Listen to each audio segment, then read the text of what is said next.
Welcome to Spoken Synergy, the podcast. This is a podcast where we talk about how creativity and intuition bring magic to people's lives. We are coming to you filmed on Wanjerabara country, where we pay respects to the elders past, present and emerging. We have the beautiful Ryan here from Mountain Peak Media doing all the technical side, of which we could not do any of this, so thank you, Ryan. And our guest today is Paul A. George, who is the frontman of Tijuana Cartel and his solo project, Paul A. George Music. And I'm so excited to be talking to him about everything, really, but mainly about creativity, the creative process, and how that actually plays out in your life. Because everyone seems to have different flavors of creativity, and yours is music, right? And the creative process for everyone is different, but it seems like you've got a pretty creative life. And I'd love to get into a conversation about how that manifests for you. We've already been chatting about how it can really dominate our lifestyle, right? Once you sort of open up the creative box, you just want more and more and more. Would you agree? Yeah, definitely. Yeah. And it can be hard not to be in that mode all the time and do the other adulting things. So do you find balance between your creativity and other parts of life easy, or is that a challenge? I'd say it's a challenge. Yeah. Particularly if I've got an idea. At the moment, I've got a song I'm trying to finish, and my house is a mess. That I have a list of things that I should just do, wash the dishes, and Yep. I think I normally kind of have that stuff together, but when I'm in that mode, it's kind of all just gone out the window. Yeah. I mean, I do have a kind of 9 to 5 with it. I wake up in the morning, and I just make music and I clock off about 5, but by that stage I'm kind of buggered, Yeah. So you're not up all night long into the hours. Yeah, no. Burning the candle. Yeah, no. Yeah. I got that. I heard Nick Cave did that actually. I used to do that just intermittently. I'd practice all day and then maybe write all night and see what happens. But yeah, I heard Nick Cave has a 9 to 5 kind of office space somewhere in England, and he just clocks on and clocks off at 5, and whatever he does, and I thought that's a good way to do it. That's a cool way to do it, right? If we want to be creative for the rest of our lives, we've got to find a way to make it somehow sustainable. But that can be hard when you're just so excited about it. Yeah. Or when you're so invested in it, or when you're really think that this project is going to be the one. That's what I get into a lot. I'm this is the one and I need to dedicate all my time to it. But really, we can have many projects going at once, and we need to sort of have the other parts of life in place. The 9 to 5 is a good idea. Yeah. We've even been talking about boundaries on with social media and technology and stuff, and not having your phone on 24 hours a day. So you're not constantly drawn into the different parts of life. So I think those time structures are super important, but it takes a bit of experience and maturity to get there. Yeah, well, I don't do it perfectly. And I'm very Moorish as well, which in some ways is good for, perhaps I can get obsessed with something. I guess, I don't know if it's a dopamine hit or something, but I do that in all aspects. It'll be food, or maybe it'll be internet or TV. I'm constantly feeding myself, which actually isn't. I have to fight against that because it's not good for output or for actually getting better. Sometimes I'm so obsessed with creating that I'm not just doing the work and learning. So I try really hard to kind of make sure I practice a certain amount of hours, and then maybe research artists that I like and see what their what their tutorials are, all that kind of stuff. Actually learning, consuming that rather than just the fun of the output. That's that's a balance. Yeah, definitely. And I think there's got to be the parts that you really love, but the discipline to build the necessary skills. Yeah. If you're not just building the foundations all the time, for me, if I completely don't do the admin and don't do the checking part and the organizational part, I can't possibly just be in my element all the time. It doesn't work. That's right. That balance is really hard. Stuff. Yeah, that's right. Yeah. And it's hard to do when you're in the moment or something. Yeah. There's also really unhealthy in that. I sometimes think of that with what I do is you put all this effort into doing something creative, and then it's linked to every part of your life. I'm trying to get away from that. It's I think I can be pretty humble with it, but it's my vocation. It's how I socialize. It's me showing who I am. So everything's tied into this one thing that I'm doing in my bedroom, and that's not a healthy thing to do. It puts a lot of pressure on it in a weird way. Yeah. And, think it's not, it's not beneficial. So I'm trying to, I don't know how to objectify it, but which probably would be doing other projects that weren't music or something. But my brain just doesn't work that way. Like this is all I do. Yeah. And I will validate that. You are very humble because I've seen you at many festivals and hung out with you in other circles as well. And you have the ability to not talk about your music all the time, which is great. But it is a really big part of your life, and having that balance. And I've been talking to some friends about this as well. It's like, when do you put on the musician hat? Yeah. And then when can you put on the friend hat, the partner hat, the family hat? And how can you like navigate those roles? If you're a musician all the time, Yeah. I think one role can start to take too much energy from you because you're always thinking about, I guess, essentially work. If we work all the time, we burn out. Yeah, it's true. It's like, what do we do for play and for fun? And I know what it feels like to want to just do your one thing all the time for all of the roles. Yeah, that's it. But not quite sustainable. I think I find it easy not to talk about, partly because I do it so much. So when I see a friend at a festival, like the last thing I want to talk about is music. Yeah, if I was washing dishes all day, I wouldn't want to go and talk about washing dishes. Yeah. At the same time, I realize like I'm really one thing I'm not good at is networking. I think partly because I'm maybe naturally shy, or I've always tried to be aware of not being seen as an asshole. So but that's actually, one thing as a musician, you do need to keep selling yourself and, finding other people that are obsessed with your stuff and, that you can work with and that sort of thing. Right. Something that I've never been good at, really. So networking for you is important to find like collaboration and people to work alongside. Is that right? Yeah. Well, for every aspect, because in the end, it's, like for us, for instance, I've been making music with Kerry in the band since we were 12 years old. So we just made this little insular thing that really was kind of us, and then we just see where it went. And it's been a very slow process, I think, and even us learning from others that way. Whereas I see other musicians that do well, it's the networking, it's everything, because it's, you meet other musicians that inspire you, but you also meet people that can get you a gig. I don't know, maybe we can take you on a tour through Europe. So it helps the business side like that, constantly kind of selling yourself in a way that it's not over the top, is really beneficial. Yeah. So, and I guess being a musician, there's this element of needing to network through partying. Yeah. And that can be like, if you got to get up and write this beautiful song the next day, like, does that take away from the things you actually want to be doing? And that must be hard, that part. Yeah, well, totally. Yeah. I mean, it's a really unhealthy industry in that sense. I mean, but a lot of art, like I'm sure, if you're in, I don't know, finance and stuff, I think that's a lot of late nights too. Like everything happens at 3 a.m. So you don't want to miss that, I mean, I guess it's sort of changing with the internet, you'd think, but I still think, that thing you get on one-on-one, sitting next to somebody at, at 2 a.m. at a festival, those ideas sort of come together, and, it's a lot better than sending an email sort of thing. Yeah, absolutely. Like that face-to-face contact and that actual connection that you need. But yeah, I guess there's this whole archetype or persona around musicians and how much they party. Yeah. It's like it's almost assumed that you would have some rock star lifestyle. Yeah. And that you'd be indulging in that. But I personally think it gets in the way of my creativity. It's such a distraction. And I've been sober for a while. So I've noticed that I do miss out on a lot of networking opportunities, or just opportunities to meet lots of people at once. So I wonder if we can create like a better networking strategy, maybe like.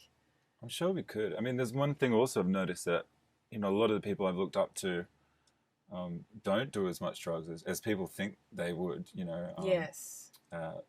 Tipper, for instance, is like someone I really respect. Is, from what I hear, he's quite a quiet guy. I think he has had years of that, but he's, I don't know if he's completely sober, but he's definitely healthy. Same with even deadmau5. Like these guys aren't sort of just going to parties every night. Like they're doing the work. I mean, so I think a lot of people have the wrong idea, and maybe even a lot of younger musicians think that's how they're meant to be, and it's not really. I mean, it can be fun now and then, but something maybe for your 20s, I guess. Yeah, like if you're gonna have your shit together, you're going to have to be able to like organize those other parts of life as well. So you can do your craft as long as possible in the way that you want, right? Yeah, exactly. Yeah, that must be a huge misconception. Would you call yourself intuitive? I don't know. Can anyone call themselves intuitive? Depends in what, you know. Would you have like an intuitive bond with your bandmates or with the way that you write music? Like, does it come from another place almost? Like, you sort of, yeah, I'd love to hear about your creative process. Like, how do you sort of write? Or do you hear the song before it even comes through you? Or is it like an idea you get from your environment? Where does it start? Yeah, I mean, there's a lot of intuition. It's always hard to kind of pull that apart from just what I've been influenced through, just from where I've grown up and whatnot. So it's hard to tell what's learnt and what's not. So I guess that is intuition, I guess. Yeah. But for me, it's little bits. Usually, sometimes I'll wake up with a riff or something, so I'll try to sort of jot that down, or I'll just muck around on guitar, and then. But most of it happens to me in the studio. I get it a little bit recorded, and I can feel a vibe, and then that just gives me an idea. Yeah. Even now that there's a track I'm working on, and I mean, even in my head now, I'm still going around. It's like one bar, it just doesn't stop, you know? So, Ryan understands. Do you want to hum it or? yeah. Yeah, it's mental. The weird thing is that often I realize that it's just one part goes round and round in my head, but doesn't evolve. And I'm like, well, what's the deal with that? It's not even helping me. It's just sending me crazy. So yeah. a lot of it's like if I don't finish it, that's stuck in my brain. So I do need to finish these things, or I need to switch the brain off. Yeah. So definitely a lot of intuition. I get really easily moved by music. Like I really get lost in it, and I still get lost in it like I was when I was 11 or 12 when I first fell in love with it. Great. So that just hasn't changed. And even I thought with COVID happened, like I just, maybe I'd take up more woodwork. I try to feel these things, but I ended up just pushing myself more into music. Yeah. Practice more than I've ever practiced. I've written more songs. So like I'm just really lost in that world, Yeah. And look, if it's working for you and it's a beautiful outlet and you're getting everything that you want, there's nothing wrong with it. I think if you really want to go for mastery in something, you have to be obsessed. Seems that way. Yeah. It's like a certain amount of your cognitive awareness and focus needs to be on it all the time. Because when those ideas drop in, when you wake up with the riff or whatever, you got to go with it. Yeah. But if you're pushing a 9 to 5 over there, you have to like sideline everything. So I think a creative and artistic life is one that has enough freedom to go with those flows as they come in. Yeah, that's it. Yeah. But speaking about getting lost in music, I could definitely get lost in your music. It really is music to both move to and meditate to. And I've done both. Oh, cool. And I love how and I don't know if your tracks are like inspired by Australian birds, but I see a little theme going on there. Yeah. Like the Regent Bower song is just so beautiful. Oh, great. And I can sort of get lost in it and then put it on again and again and again and get more out of it. It's wonderful. Oh, it's great to hear. Are you into bird watching? Is that what's... a little bit. Like I was living up in Mullaney when I wrote that album. Beautiful. And I was also pretty influenced by, I don't know if you know El Buho. Yes, I do. And so that kind of was an inspiration because he's got a lot of that, sort of bird calls and things. And then I used to jog through the rainforest up there and just all those Australian bird calls, which are actually so amazingly, like, some of them just sound like, drunken guys at the pub, which I really love. Which is just so Australian. So right. Yeah. And so I just kind of, I thought that was a new angle for me, and it could also, that was another sort of hobby I took up during COVID. I started looking up different telescopes of birding, and there was an old guy I used to go where I was jogging, and he had like this amazing camera set up, and he'd just stand there all day taking photos, and so we'd chat about the different ones. And it's a whole thing. I've got a few friends into bird watching, and it's massive. Yeah. And when you get into it and you start watching the wildlife around you, I mean, Australia's beautiful for bird life. You get really into it. Like we have, it's not a Regent bowerbird, but we've got a satin bowerbird in our garden in our house. And he's called Stanley, and he's been there 11 years with the same nest, with all the blue things. All of our mates know about him. A friend of mine even like tattooed him on his arm and everything. Yeah, right. And we have this like actual relationship with this bird in our yard, and it's pretty special. And you like end up co-inhabiting with this beautiful creature, and he makes the craziest sounds. Like when he's entertaining a lady and doing all of his things, it's like those calls are really particular, and it's really cool to have in the background, like to have that wildlife around. And I can imagine like how acute your hearing would be to different sounds and frequencies, and how you'd be putting that into your music. That's so cool.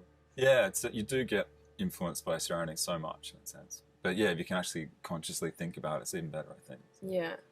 How long have you been doing your solo project? Is that just a few years now? It's been one of my COVID projects, yeah. Great. And so yeah, it's been developing it. It's sort of changed a bit now.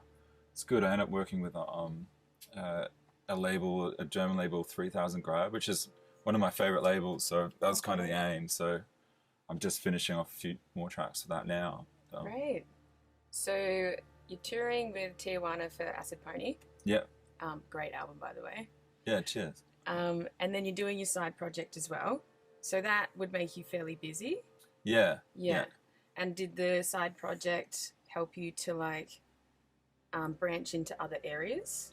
Yeah, it's a few things like with Tijuana Cartel. It's very much like we're so in a way outside of the industry. Like we kind of, it's not something DJs will play. It's not something radio will play. People, DJs and radio might like it, but it's just not like, you know what I mean? I don't know how to say it. It doesn't fit in that pool very well. So with my solo stuff, I actually thought, well, I want to start writing stuff that would suit a DJ set or, a specific style kind of thing. And even just go a little bit more into the actual world. So part of the reason trying to get a record company, even though it's still obscure and underground, but it's just to get tapped into that world a bit more and to understand how that works rather than this sort of... Cool. So that's like different experiences, often like obviously different gigs, different people that you'd meet, and a different influence. Yeah, that's it. I mean, there's still rubs in the same scene because I guess it is that sort of alternative dance scene. But I just think the offshoot will have a really different trajectory, and I'm hoping to get more, just learn more from people who've been doing it for a lot of years and just sort of see what the actual industry has to offer in that sense. And does that reflect like where you're based as well? So obviously like different areas, like if you were living down in Melbourne, you probably have way different influences and a way different sort of industry around you. I guess you got to like think about where you want to be based and where you're going to travel to and what suits that. For sure. It's like, well, the interest is from Germany mainly, so I'm not sure what to do about that. So I've been trying to learn German for the last few months, and how's that going? Pretty bad. Trying to learn anything new after you hit 40 something is not easy. Go on, give us a little German. 9. 9. Yeah. 7, 8. Oh yeah. Yeah, right. So that's like a whole nother world. Yeah. So I mean, I'm thinking I can just balance it and maybe go over Europe for Europe summers, and then sort of push it there, and then come back and write in Australia is the plan. It's fantastic, and a whole other culture. So is the idea to just have German so you can be over there easily, or are you actually going to put German language into your songs, or? Mainly to be over there easily. Yeah. Like we've been there with the band a couple of times for a tour, and it's everybody pretty much speaks English, so you can get by. They do, yeah. But it is that thing once again when you finish a gig, and then you're standing in a room, and everyone feels forced to speak English because they're trying to be polite, and I'd like to just not be that guy and join in, Yeah. Oh, that's wonderful. The world's opening up. Yeah. Yeah, right. Okay, that's great. So tell us a little bit more about, like, let's imagine that some creative people might listen to this, and maybe some like musicians that are trying to build their career or whatever. You've obviously got a lot of experience. What would you say to an emerging musician that's trying to, first of all, like launch their stuff and get their music out into the world, but also balance that part of their life with adulting and family and all that? Yeah, wow. Well, I mean, if I got any of that right, yeah, I mean, it's hard, isn't it? I suppose, the biggest thing is just how important learning the craft is. I think sometimes a lot of younger musicians I see that don't pick that up just have problems.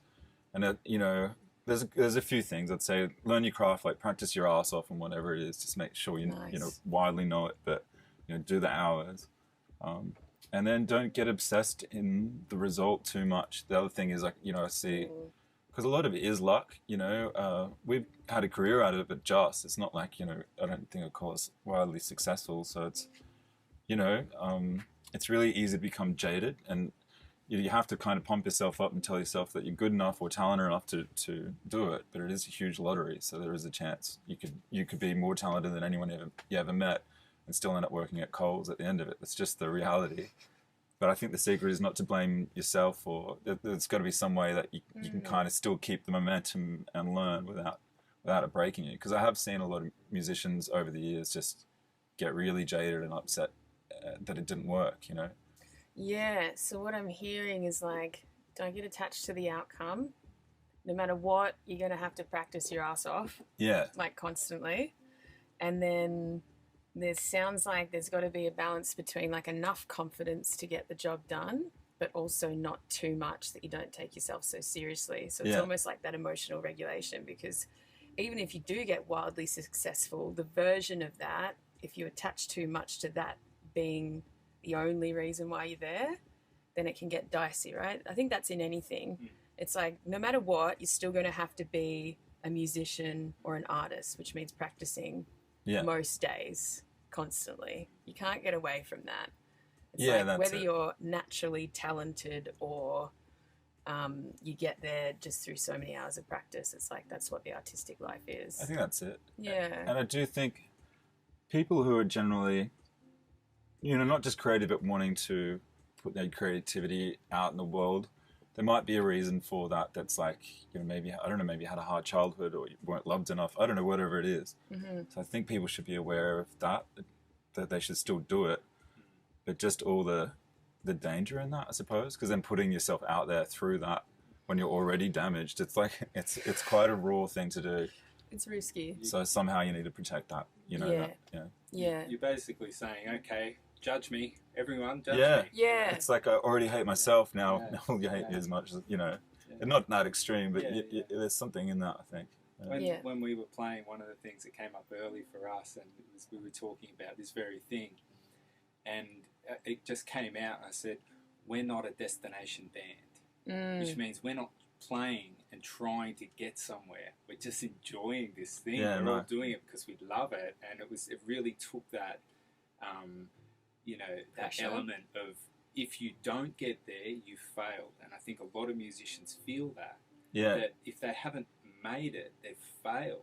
And I just don't think that's healthy in any way, because as you were saying, it's about the expression of it. Yeah. And for whatever reason, if it's trauma or if it's this is the way I express myself, or I've got this gift and I want to share it, whatever it is, that pressure to make it is it's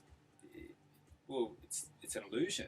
Yeah, and I often ask myself, like, what is making it? Like, what is success? Like, what can you measure that? Or is it, I think the most successful thing that I can do is love what I'm doing in every part of it.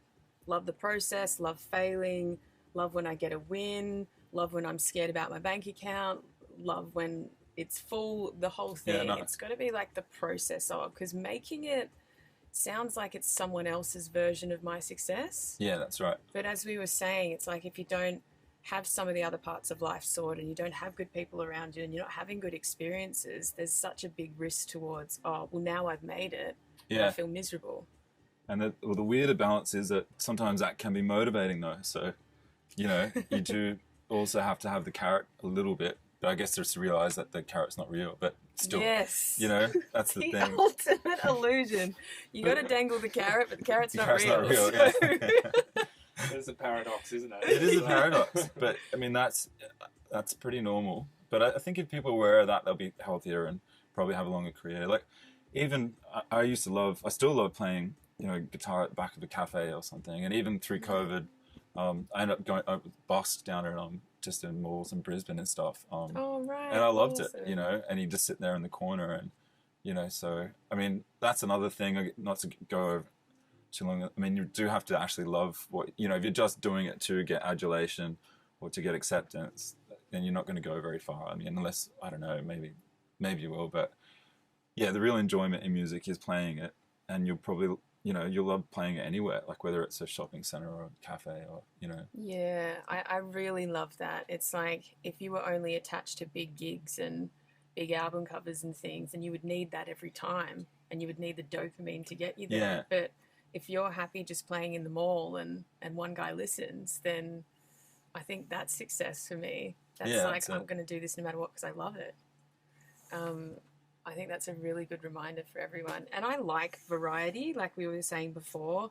I don't want to do one thing in one way over and over again. Yeah. It just doesn't resonate with me. I want to like try and fail many different ways of like getting your message out or getting your sounds out. And I think that's really important. And you don't know, and this is something that Ryan and I have talked about before. It's like, particularly as a musician, you don't know how far your music travels. Like, you don't know who's listening to it, what they're going through, how they connect, their version of it, which might be totally different to your version. Yeah. And, like, how long that lasts. You could have made a track 10 years ago and it changed someone's life. Well, I know Audio Shaman. Yeah. So I've got vivid memories of living in crystal waters and just repeating that album constantly. So that creative piece that you've made is anchored into my memory of my experience of life, and you think you only know that now because I've told you, but you imagine how many people have that, how many people you've created some kind of anchoring of a memory or a experience, and that's amazing. It's definitely cool. It's weird. I don't feel although that feels amazing to hear that, but I guess you just don't know. It's such a weird concept, isn't it? I can't imagine, you know. And then if you like extrapolate that, it's like knowing that you can have that ability to create that, then what a gift it is to do that and to even do it knowing that you won't know. Yeah, true. Yeah, it's like if you get too caught up in like making it, you forget that there's just like so many people listening quietly that you'll never know about, will never comment on anything, will never come up and shake your hand because they're shy as well. Yeah. But something's happening and they're just quietly connecting with it. And I think that's really cool. There's a lot of unseen stuff. Yeah. For the little part of artists that you do see. And I wonder if many artists think of that when they're writing it. Like, I doubt it, but I wonder, like, maybe it is a good thing to think of. Or, you know, I was reading a thing of Trent Reznor and he was saying that, because like a lot of his stuff's angsty.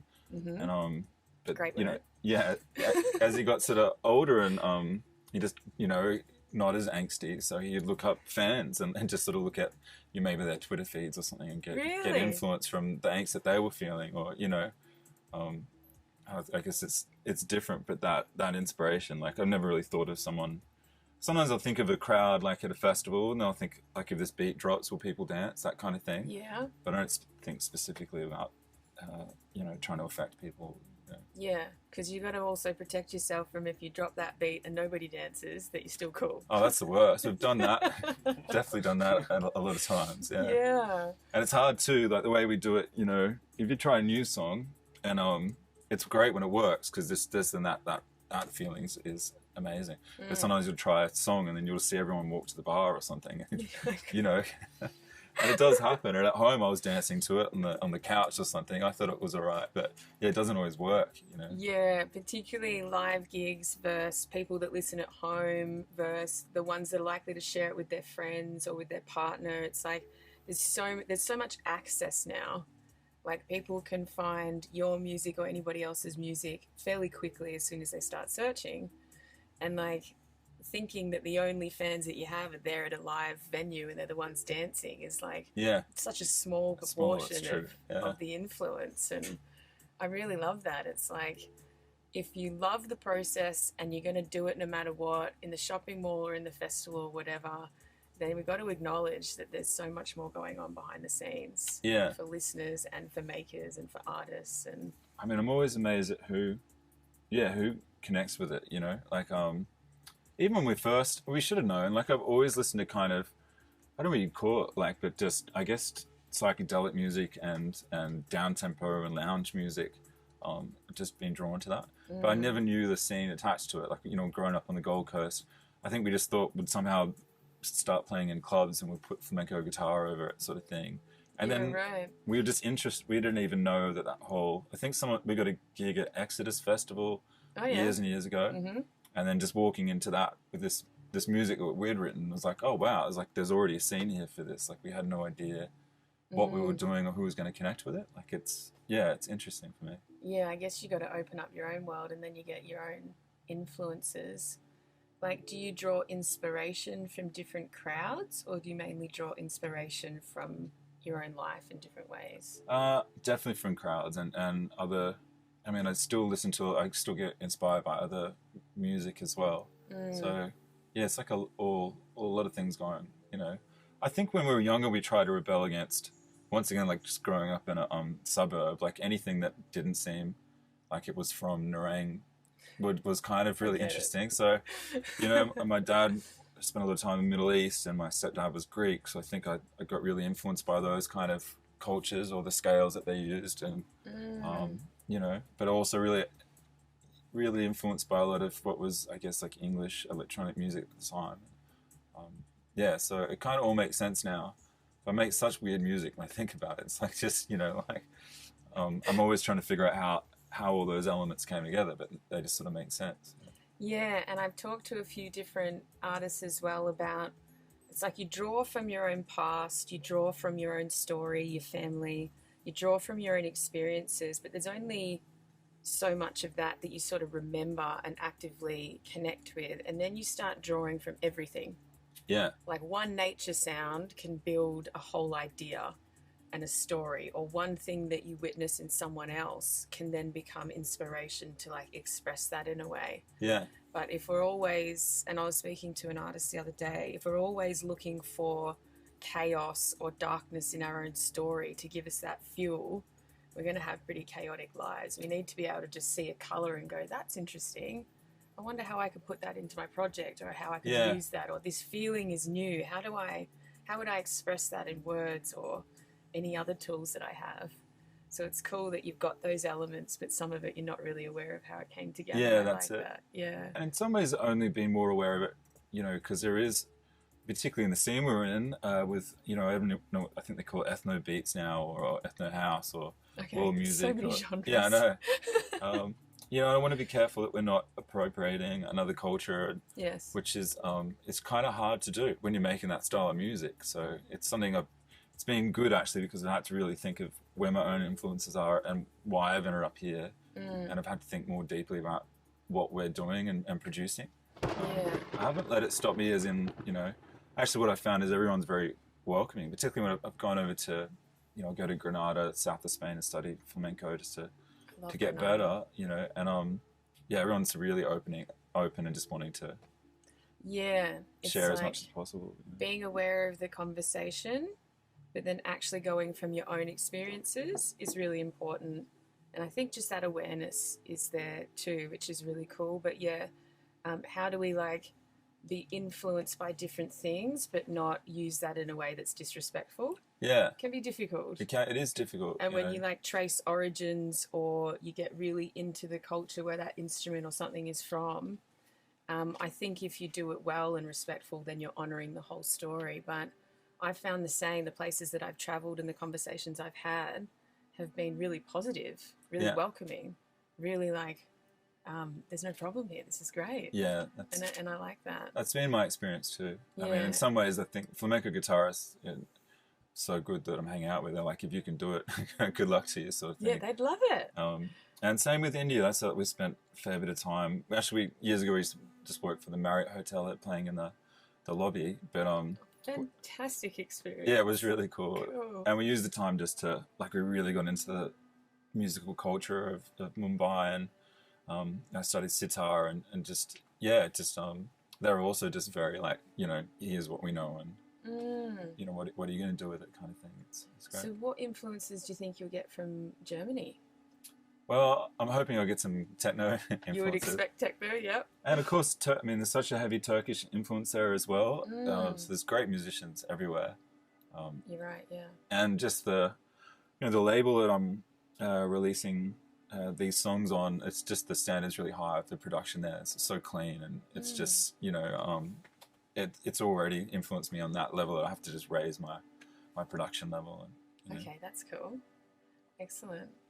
Have you got plans to travel to anywhere else recently? I mean, everything's just opening up now, but yeah.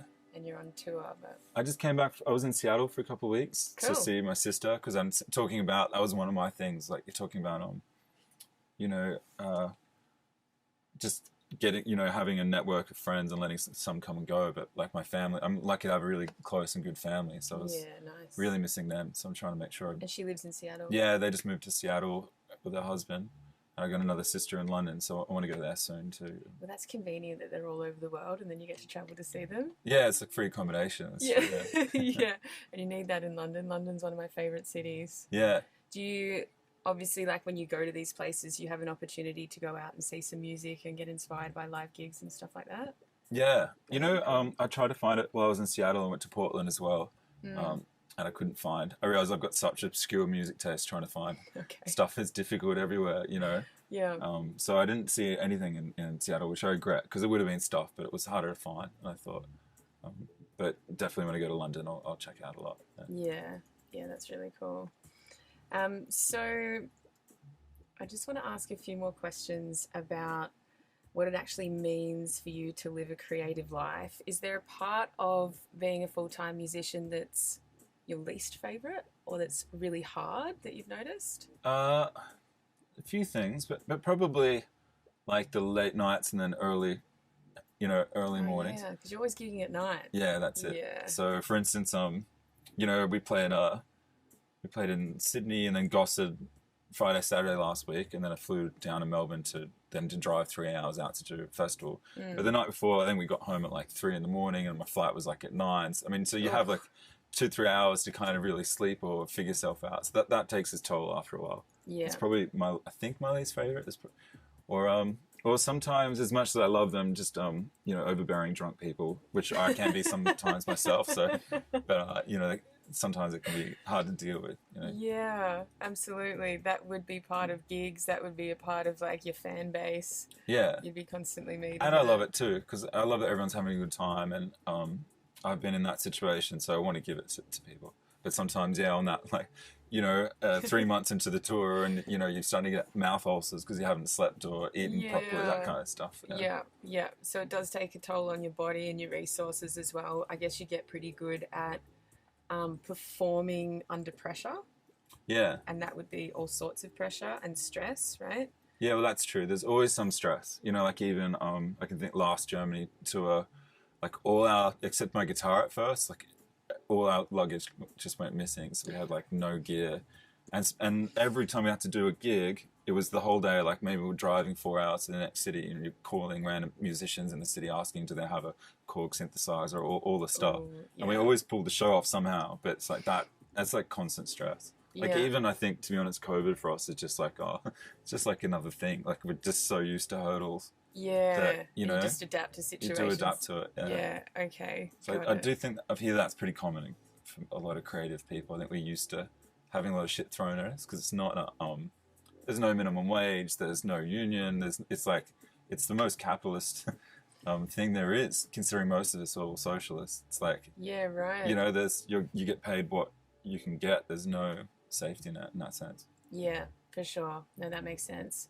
Is there like a favorite, like if you could have it in an ideal scenario, is there like a favorite way that you would either gig or perform if you had a preference? Yeah. I mean, saying all that, I realise at the same time, like I do love all that too. Like it's easy to not. The chaos is kind of fun. Yeah. Yeah, I mean, I like, these days I'm finding like I've been doing these sort of sit down, more concert sort of vibes. And because I'm trying to tackle a few classical pieces, like I can't be drunk or hungover. So like the day before I'll make sure I'm well rested and I'll, you know, all those kind of things actually make a performance a lot better. So ideally I'd have, you know, even on tour, you'd have one night off kind of where you, I don't know, you know, chill sort of in the hotel or something. And then the next day would be the gig. And I think that'd be a more sustainable way to do it. Absolutely. And is there like any openings or opportunities to like gig in different ways? Like I imagine that most of the gigs would be a version of nighttime venue drunk people. Yeah. Is there like other opportunities opening up, like sober gigs or like more sound journey styles or daytime stuff, or yeah, is that happening? I'm sort of doing a bit of that particularly, yeah, this sort of solo guitar stuff. And, Yeah, nice. you know, and I've been talking to some people about, yeah, sort of sound journey kind of stuff. Problem is I still really want to write dance music that's probably going to go well in those situations that I've talked about. I mean, unless I somehow make it a bit more commercial and then I can afford, you know, the Marriott Hotel every night, that kind of thing. Yeah, totally. So I think it's just a balance. I'm going to have to do a bit more sort of local sit down sort of shows, that kind of thing, and then just save it up for, you know, one big tour a year or something. Yeah. And is there like, do you have boundaries or red flags around gigs that you won't do? Is there like a recipe that you go, oh, that's not me, or that's... Yeah, you know, I guess we know our audience particularly. So sometimes you just go, sometimes actually get paid. You know, we got offered a fair decent amount to go play in maybe a bit more of a mainstream sort of nightclub where we just know we're going to be wedged in between a DJ. They might have money to pay us, but it's just not going to be people who are going to like our stuff. So we'll say no to that if it's just not the right audience. That's the biggest one. Because you want to like protect a little bit your experiences and get to the right crowd. Yeah. And we've also tried that just to see if it will work, and then you realise that you're disappointed, they're disappointed. It's just not really good for anyone, you know. Yeah, absolutely. Like I think that comes with experience. Yeah, that's it. You sort of learn. It's almost like we're one stall at, I don't know, the festival that makes pad thai, and that's what we make, and you either like that or you go and get like the, I don't know, wood fire pizza or some shit, you know. That's just it. If we move it too much, it just doesn't work. Yeah, that's fair enough too. Well, at least you got that like solo project to explore different areas. Yeah. Because the flavour that you got with Tijuana is such a beautiful flavour, and I love that you haven't sort of changed it for the industry to get into more mainstream things. It's like, we do this, we do it well, let's stay in that flavour with these beautiful people, but it doesn't mean that there's not opportunities to do other stuff in different ways. I mean, we flirted a bit once. Like, really? Yeah, we wrote... Tell me everything. We actually wrote a single that was like a breakup thing, and it was kind of almost indie rock, but still with our kind of like flamenco guitar, weirdly. Mm-hmm. And that was what got picked up, I guess, in Australia on Triple J, and then also in America it did well on like the college charts. Is it White Dove? White Dove is the one, yeah. Ah. There you go. Yeah. There you go. Yeah, and that was our 1 week we're even doing better than Nick Cave in America. We're like, oh, you know, okay, we've made it. We've made it. We wrote a song that's not quite us. Yeah, and that's it. And it was frustrating because, like, A, like it wasn't us, and B, like we didn't know how to do it again because, you know, we'd spent all these years crafting this thing, and then we just did this one thing, and you're like, oh shit, like, you know, should we do this? And we did actually spend maybe a year. We went to LA and we got the same manager as Billy Ray Cyrus was like representing us, and we were like trying to sell ourselves to Sony, and we did all this shit, you know, we did it, and it was just so wrong. Like internally the band was kind of self-combusting. We couldn't do it because it was so outside of actually what we knew, that, you know, the music we were recording wasn't that good, we didn't feel, and it was just kind of like, you know, and on top of that we were starting to lose the fans that we had built, so it was just this kind of shit experience. So you were like selling yourselves? Yeah, selling us. Like? Yeah, that's what it felt like. Wow. And in a way, happily so, for a little bit. It took us a while to actually realize what we were doing. We just thought we were just going along for this ride, you know? Yeah. And then it did come to a point where we were just like, you know, fuck it, let's just do what we do. And that's what we did.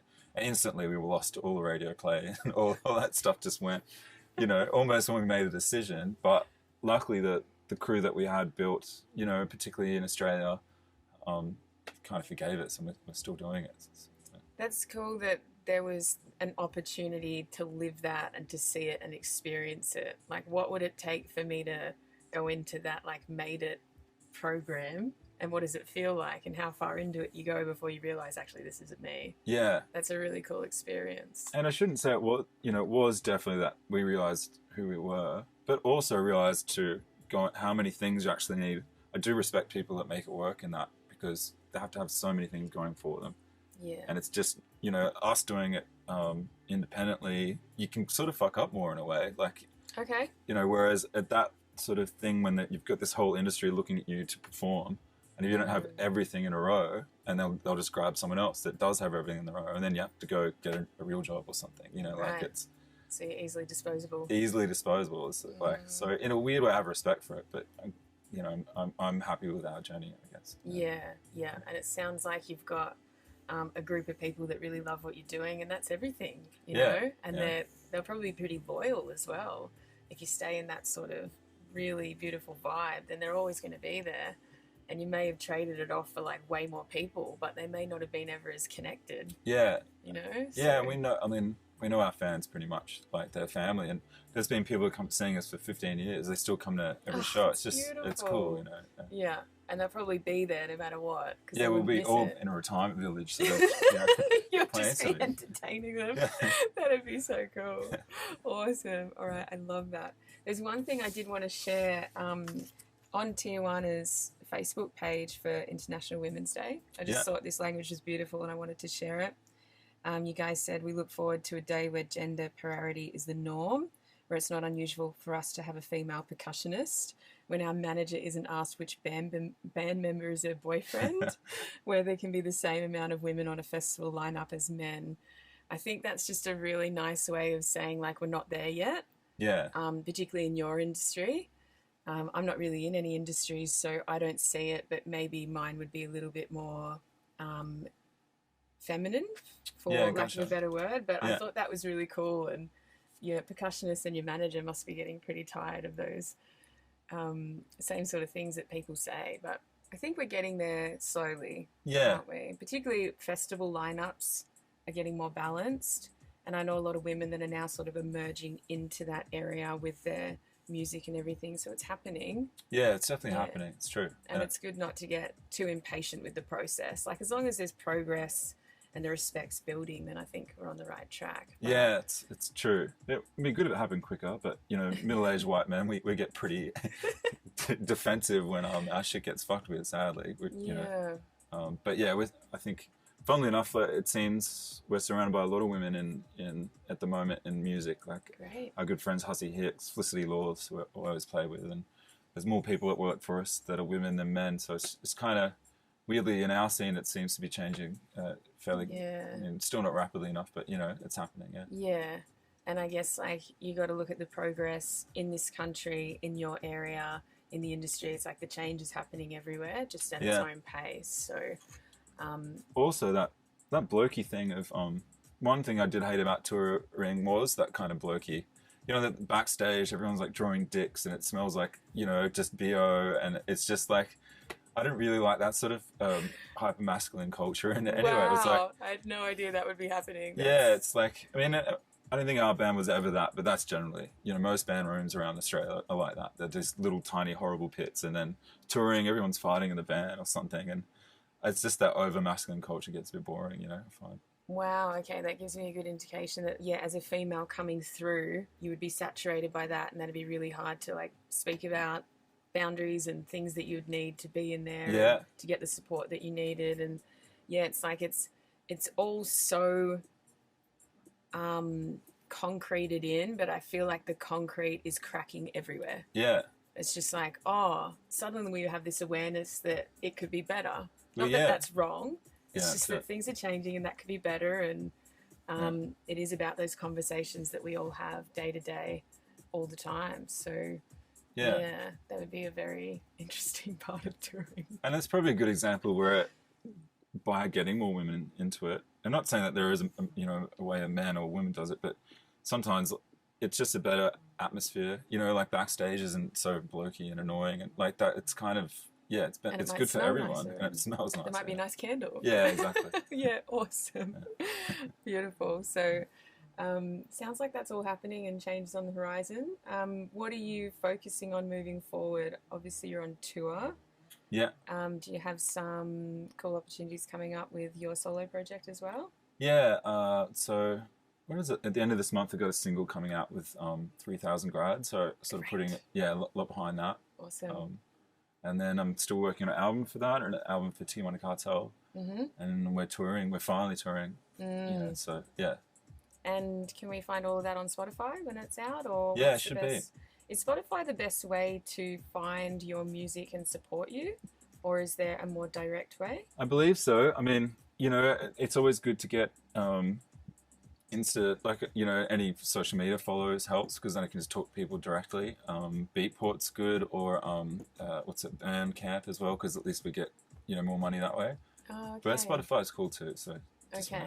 So if like people want to support your work or any musician's work for that matter, social media does help because then you can let people know what you're doing and where you're going. Yeah, exactly. So those likes and those follows, sometimes they can seem a bit like, does this work? Is this a thing? But if you can get direct access to the artists and hear about where they want to be supported or what they've got going on, that really helps, eh? Yeah, definitely. It's kind of our first port of call when we're trying to tell people what's going on. Yeah, it seems to be that way. I think it's a really beautiful way to get closer access to people that might be quote unquote like famous or well known.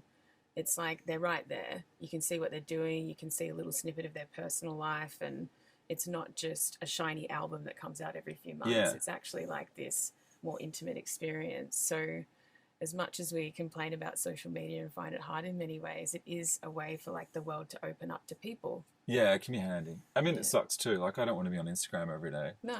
But as it is like the best way to get, to get out to people, and I'll use it. So it's, Yeah, beautiful. All right, well, we'll stay tuned for all that.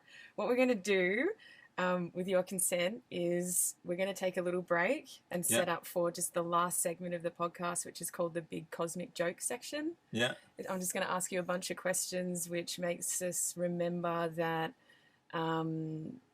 we don't have control of the situation, that reality is sort of like we don't know everything. So we're going to set up for that, and I'm going to ask you a bunch of questions that are meant to be funny and sort of illuminate that for us to keep calm, nothing is in control. And then we'll be done. You happy with that? Yeah, sounds good. Cool. Okay, so this is the Big Cosmic Joke section. It's just a little fun section at the end of the podcast where we remember that we don't really know what we're doing and nothing's in control, and let's just keep doing life anyway.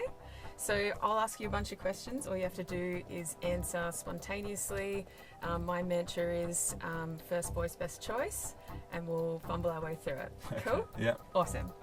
So first question is, what version of our world do you prefer? That aliens came and crossbreeded with our DNA, or that we were once apes that eventually stood up and started making stuff? The aliens one's way more fun. Okay, great. Yeah, I agree. The aliens are more fun. So if you had a superpower other than your creativity, what would it be? An ability to understand cryptocurrency. Like 10 years ago. That's awesome. That's the best answer ever. Okay, if there was one technological advancement from the future that you could use to make your music career easier, what would it be? Oh, wow. One, to somehow inhabit the mind of Paul McCartney when I was like coming up with a riff. That's awesome. Would you ever want like instruments to be able to like be condensed down to something like that?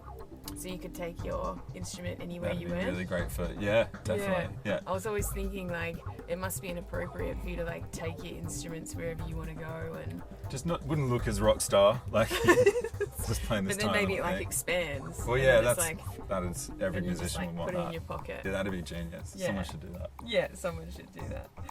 So if you could hack into your higher self, the universe, spirit, whatever you want to call it, what would you rewire in your favor?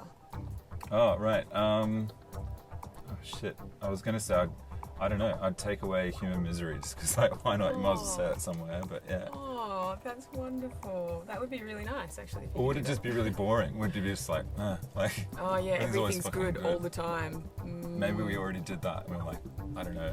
We wouldn't have made it this hard, though, surely. Yeah, we sort of need that contrast, don't we? Let's just take away 50% Yin of and misery. yang. We're just but like a little, like 25% more yin. Just a little bit more. Yeah. I love that. That's awesome. Okay, what's harder for you personally? Patience or eating vegetables? Patience. Yeah, I'm very impatient. Oh, yeah. Right, with everything? No. Some things I'm very patient for, but generally, I need something to happen now. Yeah. But vegetables are okay. But I love vegetables. Me too. Yeah. They're great. It's good. Yeah. It's Awesome. the eggplant. Turkish food. Oh yeah, yeah. We talk about like getting into beige food zone. Oh yeah. Like if your plate starts to look too beige, you know that you're moving away from like something that would be good for you. So like eating the rainbow and all those sorts of things can be good. But if everything on the plate is beige, you're getting into a bit of trouble. Yeah, makes sense. Yeah. So what represents a bigger illusion to you, money or time? Oh geez. Probably time. I'd say. Yeah. Because it's funny how it can get really quick and then really slow. Yeah. But then it organizes our entire reality. Yeah. Like money's an illusion as well, but You time's becoming a little bit more I don't know. interesting. That's a hard question. Yeah, it's it. Well, you know, money can definitely buy you like freedom or whatever. Mm-hmm. Time. I don't know, what does that really do? I guess I got here slightly late, so there you go. I can lose time. I don't really know. Yeah, or like when you're creating, time warps, do you find? Yeah, definitely. Because you can do 12 hours and be like, what just happened? Yeah.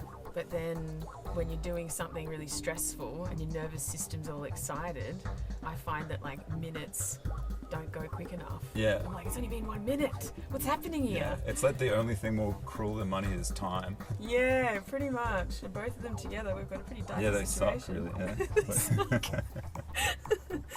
Okay, do you agree or disagree with this statement? Whatever you resist, persists. Shit. I think I'd disagree. I have to disagree. Doesn't feel quite right to you? Well, I'm trying to think of something that, like, if I don't resist... Anyway, say it again. Whatever you resist, persists. So, what if I resist having a cigarette, and then I quit smoking, so I've resisted it, and I don't get cancer. So the cancer did not persist. Because I resisted. I love that. Okay. So there's many different ways you can look at that statement, and I like that analogy that you just put up. I think I've used that statement before to understand that, like, if you avoid and put things in the too hard basket over and over again, you don't actually deal with your problems and things. Like, quitting smoking would be a way to understand what was driving the underlying addiction, right? Yeah. And then you wouldn't have to be in that persistence phase. You could actually change it. But I think in that context it makes sense. Like, if you're avoiding something that you need to go through, you got to tackle it. Yeah, and it like swoops around to get you again. Yeah. And you go, oh God, here it is. Yeah. Oh, I shouldn't have put that in that big hole and bury it. Yeah, that's true. Maybe I'll look at this. But yeah, I like it. So finish this sentence. Creativity is... Creativity is expression. Oh, beautiful. Simple. It really is. So, when was the last time you think you followed your intuition and it backfired? I can think of a really current one. I know, probably the last time I followed my intuition. The first one that comes to mind, I was in India. This is a while ago. It's just the first one I think of. And I was going to... Actually, I don't know. I can't think of one. My intuition is always right. Yeah, exactly. It's like you might sort of get a feeling and take a different path, and that might be uncomfortable, but it always sort of guides you in the right way. Yeah. Have you ever had like a track or a song that you thought was going to be a big hit and it's just not? Or the other way around? Yeah. So sometimes it's like what you think is going to happen doesn't quite happen, but... Yeah. I don't know if we'd call that intuition or just like expectation. Yeah. You can get a little bit muddled up there, but cool. It's always right. I love that answer. And what power animal do you think represents your creativity? You could pick one. Well, I was kookaburra. I was like, really? I was told it's my spirit animal, and okay. then since then I've had enough experiences to think that that's my actual creative force or something. So kookaburra shows up in strange situations, or they come to visit. Generally stressful situations. Yeah. Okay. It's been a handy creature. Yeah, I find kookaburra quite direct, very strong bird, and when they show up for me, they've got a very strong message. Just like, do it now, stop fluffing around. Yeah, like, exactly. Sorry. Yeah. Which is, I need that sort of advice constantly, so it's perfect for me. Yeah. So that little helping hand. Beautiful. I love it. Okay, well, thank you for joining me for this podcast. Thank you for joining me for Big Cosmic Joke section. This has been Spoken Synergy, episode 3. This is Paul A. George. We're going to put all of his links below. This is going to be available on YouTube, and we're going to put it in so many different other places as well. Just remember, anyone watching this, that everything you do can be your art. So I hope you go out there and make something beautiful today. Thank you so much for joining us. Thanks for having us. Thanks, Paul. That was really fun.